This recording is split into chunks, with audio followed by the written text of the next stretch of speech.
Hey everyone, I'm John Lynn, the founder and chief editor at Healthcare IT Today. We're excited to bring you another in our series of interviews with top leaders in health IT. Our guest today is Ryan Witt, Vice President, Industry Solutions at Proofpoint, and Erik Decker, Vice President and Chief Information Security Officer at Intermountain Health. Welcome, you guys. Thank you. Great to be here. Yeah, great to have you. We've had both of you on the show in the past. We have. Excited to have you both back to talk about the important topic that keeps CIOs and CISOs up every night, security, and hopefully we can shine some light on that to help them with the challenging effort. But before we go there, Ryan, why don't you start us off? Tell us about yourself and Proofpoint. Sure. So my name is Ryan Witt. In addition to running our Industry Solutions team, I also run our Healthcare Customer Advisory Board. So it's one of our only advisory boards that's dedicated to an industry. We've been doing this now for almost 8 years. We're really trying to learn deeply about healthcare industry challenges or use cases so that we can map onto them as most effectively as we can to just improve the overall experience.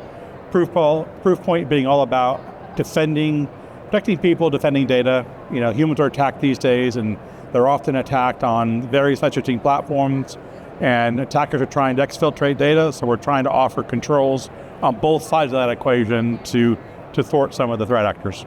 That's awesome. Erik, tell us about yourself and Intermountain Health. Yeah, so Intermountain Health, we're an integrated delivery network that's based in Salt Lake City, Utah, but we have 7 states sort of in the Intermountain West region. So an integrated delivery network means that we have both the healthcare delivery side of the house as well as a health plan. So we've got 1 million lives on our health plan and about 34 hospitals on the delivery side, hundreds of clinics, a bunch of physicians, of course. We are 70,000 employees, $16 billion in revenue.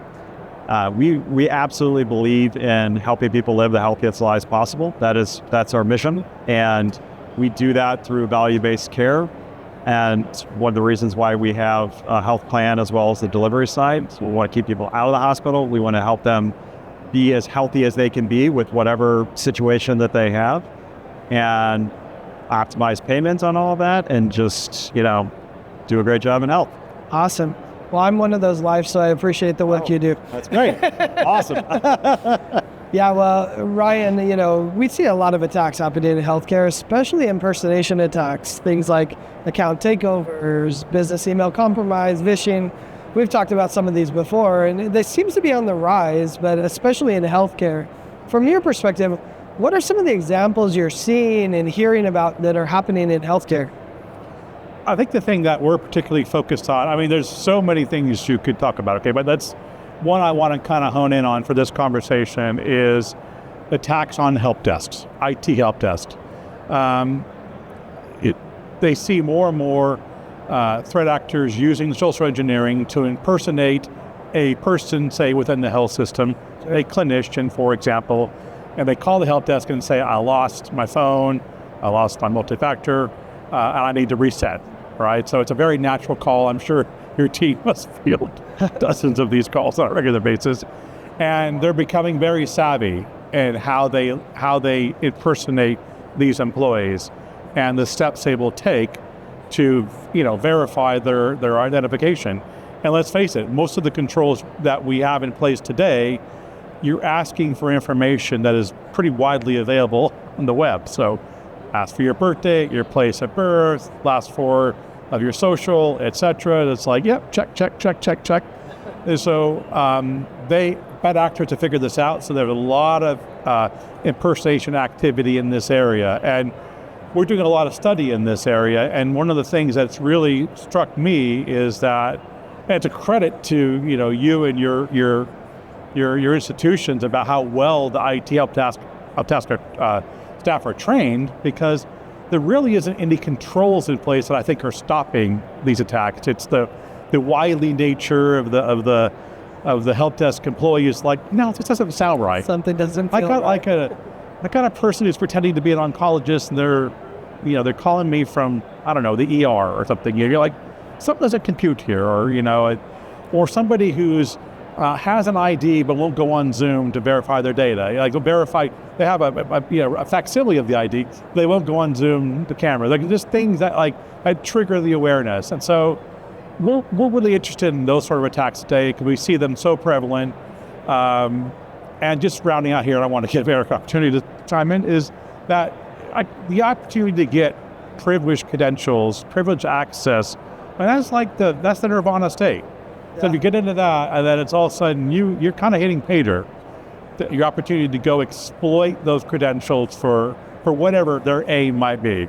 Well, and what's crazy, it's easier to get the credential than it is to breach the firewall or whatever other physical structure there is. Erik, I'd love to hear your thoughts about the IT service desk. I mean, obviously they're responsible for resetting the passwords, managing user accounts. So how big of a target are they, for threat actors to come after them? And what threat are you seeing in this regard at Intermountain? Yeah, so and what Intermountain sees is not unique, because how the bad actors operate their playbook, this is in the playbook. Yeah. So they do this at scale with any company, not even just healthcare. It's like pretty much ubiquitous across the board. What Ryan said is absolutely correct. So it's doing impersonation attacks at the desk, doing MFA re-enrollment attacks. Yeah, I just got a new phone, don't have my old phone. I need to put the MFA on my phone. Can you help me out? Sure. Well, just tell me you need to do some identity verification steps. Last 4 digits, so it's date of birth, address, check. That's Ryan said. So if that's what you're using to verify identity, then it's highly likely that you could be susceptible to that kind of attack. There are some ways that you can do it, where we can get to better proofing. So one good way is actually, hopefully that they still have their old devices. It doesn't always fit if they don't have their old devices, or another device, like 2 devices that sign up for MFA. You do a push. The service desk can do a push to the device that they have, and then they confirm that the push was accepted, and the service desk can see that it was accepted. That's a very strong identity proof, because in order for the bad actor to do that, they would have to have the device. So if you can rely on that, that's primo. There are other ways, verification services, lots of different technology that's out there that can do it. Like when you sign up for a bank online, the knowledge-based questions, pull out your government ID and do a scan on that. There's ways to proof it. That takes extra time, which does add a flavor of tension, with get the call finished and move on to, is that going to potentially let a bad actor in? I think the theme here is, on that particular front, there's 3 common ways that bad actors break in. That's social engineering is the first way. It's not so much a hack as it is logging in. And that's pretty much what it entails. Firewall doesn't matter, you just log in. Yeah, if you have legit credentials, firewalls can't do anything, right? I guess you could watch for habits maybe, but it's a challenge. Yeah. Ryan, you're always good with examples. What are some of the common tactics, strategies? Is it the social engineering? Are you seeing more sophisticated phishing schemes? What are some things that you're seeing and hearing? I think the thing I would emphasize here is your executives, your VIPs are probably by this stage of the game, they're probably well protected. They've been trained, they have the controls in place, their admin staff have the controls in place, they're used to being attacked. It's not that they can't break in, but that's a much more complicated and difficult path for them.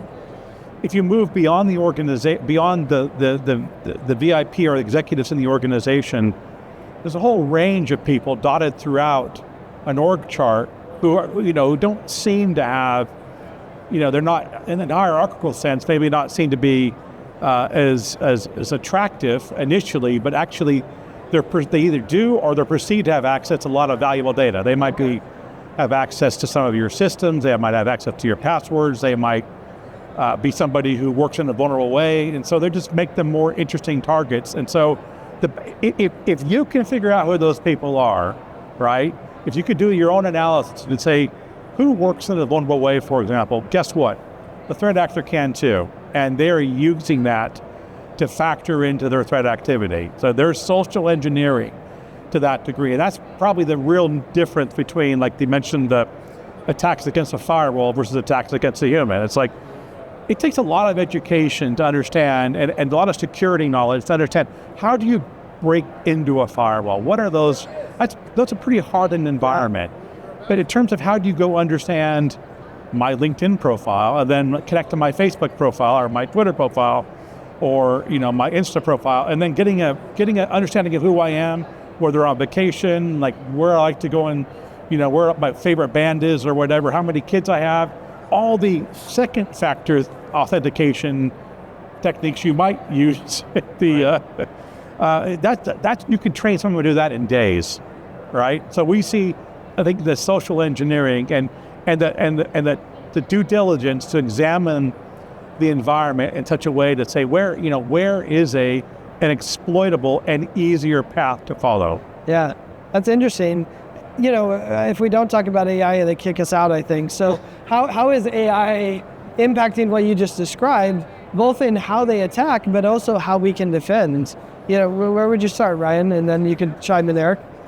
I mean, I let you go on the AI, but one thing that we're interested in from an AI standpoint is something we call misdirected email. So it's this idea that you are working in a frenetic pace or whatever, you're about to send an email to somebody, you start typing in, let's say, Ryan into your Outlook, and all of a sudden it says, yeah, Ryan Smith. You send this file, and you send it to, you're like, oh no, I meant that to go to Ryan Witt. And so AI, as an example, then could stop that email and say, hey, did you intend to send this piece of information to Ryan Smith? Because we don't normally associate you doing that. We associate this information with Ryan Witt. But if you intended that, no problem. Sure. Press go for it. Go, and it's fine. If you didn't intend that, press the other button, and maybe you might want to rethink your email. So using AI in those sort of ways to go try to help prevent the misdirection of email and the exfiltration of email and data not landing where it's not supposed to land. Yeah, it kind of takes me back to the early spam days. We think these are spam, but you can release it if you want. It's kind of a similar concept. Eric, what would you add as far as the AI and the impacting security? Sure. So at first I would say I'm assuming when we say AI, we mean generative AI and large language models. Machine learning, that's the buzz of everything. Of course. Machine learning and more basic AI has been around for quite some time, actually. So, I think from the threat actor's perspective, you need to start with who are the threat actors that would actually leverage it, and why would they leverage it? There's a lot of adversarial mindset is something I talk about a lot, like really knowing who would come after you and why they would come after you, so that you can build your defenses accordingly. So if you have the ransomware purveyors, the ransomware gangs that are out there, who are they? They're organized crime. Why would they come after an organization like Intermountain? Financial motivation. They want to make money. That's the key. Yep. It's the bank heists in a new age. Yep. Smash and grab, get in fast, go for it. They have a playbook that they've been operating off of for the last 10 years that they don't need AI to help them, because they already are really quite sophisticated with it. Now, I say that, of course, probably something will change, and because something always changes. They're going to use it anyway. They're going to use it anyway. Right. So, but when you ask the question, why would they use AI, or where would they use AI? They could use it for reconnaissance and getting a sense of who are all the people. It's very helpful to do that. Tell me everything about Intermountain. Tell me who are all the executives at Intermountain. All of that kind of stuff. And a ChatGPT might be correct in that. Who knows? So good reconnaissance, good contextual awareness about what's happening. It's very good at context, and I think that's actually the best use on the defense. Where I actually think that the defensive side, AI can help us get a leg up. Okay. This idea that one of the hardest challenges in cybersecurity is actually understanding where things are on any given day. What's the state of your control posture? There's a lot of different ways we go about doing that, between testing controls and metrics and audits, and maybe you've got systems in place, real-time systems that are kind of looking at some stuff, but that's all based on things that and the unstructured nature of the job and the unknown unknowns. That's always the thing that we worry about. What don't we know about that we should know about? I think it has a real, hopefully somebody out there is already thinking about this, a real possibility at helping to provide insights that we might not know about. And if the data can be thrown into a data set and you can query it and you can ask it and you can get to some stuff, really interesting use cases. Not to use a term that some organizations have already branded, I don't think they've trademarked it, but a co-pilot that's sitting beside you that can help prompt what you're doing, or in a SOC, like a chatbot that you can ask questions about, hey, how do I build a query that can help me do a thing? Very, very useful for education and training to bring people up quickly and give our employees a chance to learn something that maybe they don't even want to ask somebody because they don't want to be seen as like, I should already know an answer to something I don't. It's fantastic for it. I love asking, the chatbots out there questions that I should have remembered from college, just like play the college game. What do I know and what do I not know? And it's like super useful for education, purposes. So I think it can help a lot.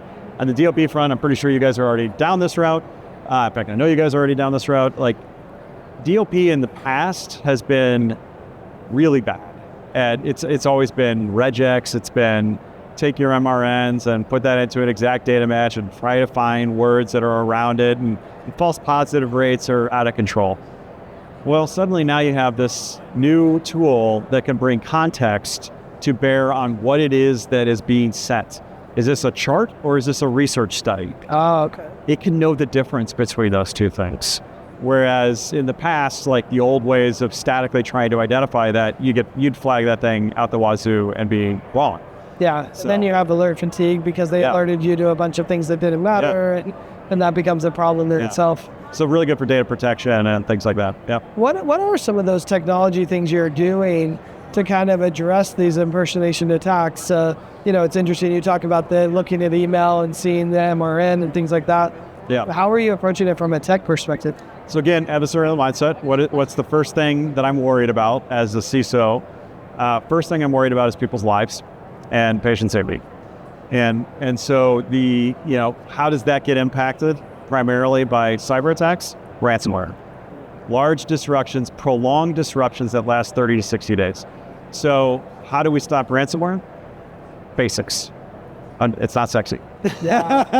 Security is not sexy if you haven't done the basics. Yeah, you've got to do the basics. We actually have done a lot of work in the cyber working group of the Health Sector Coordinating Council, where I've talked about this in the past with you. The 405D group is part of that.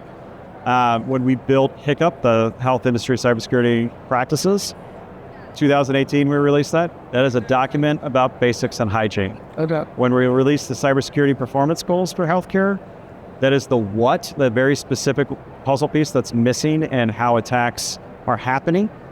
Social engineering attacks, vulnerability issues, and so forth. And then HICCUP is the how. So CPG is the what, HICCUP is the how. It's basics.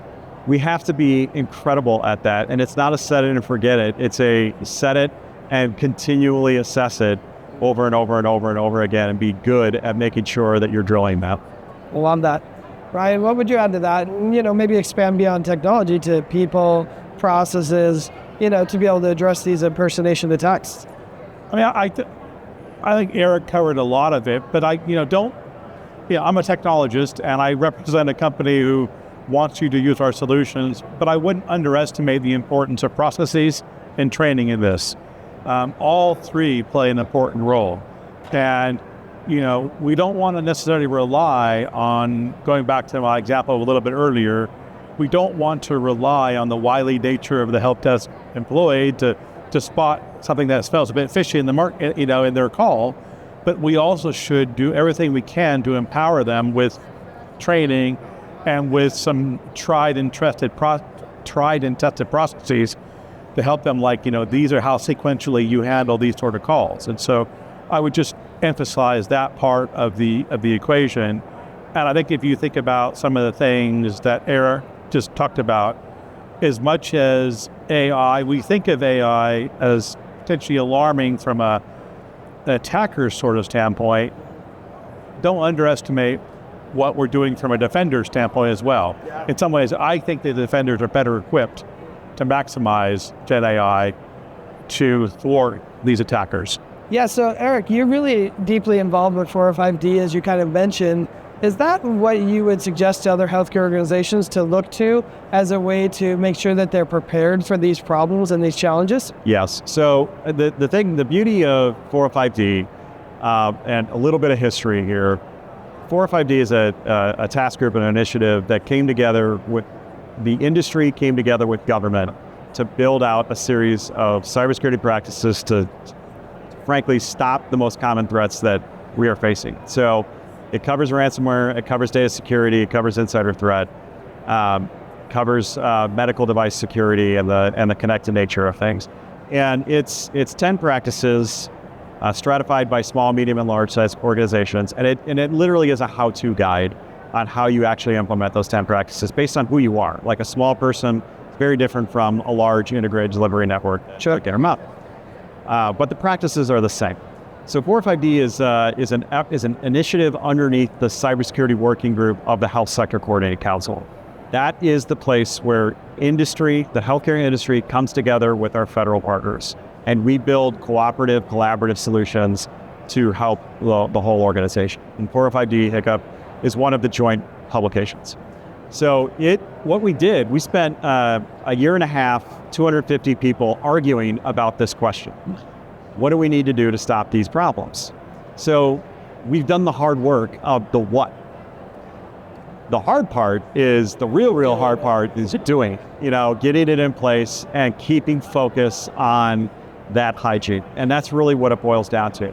And again, I just want to reemphasize, you'll see the CPGs as well, the Cybersecurity Performance Goals, also released by HHS, but it was done together. It was done with both in mind. What the CPGs are is a very specific what question. So what statement. So it'll say multi-factor authentication as an example, but it says multi-factor authentication on assets exposed to the internet, not MFA everywhere that exists, where an authentication screen pops up. Assets on the internet. Why assets on the internet? Because that's the place where all the attacks are happening.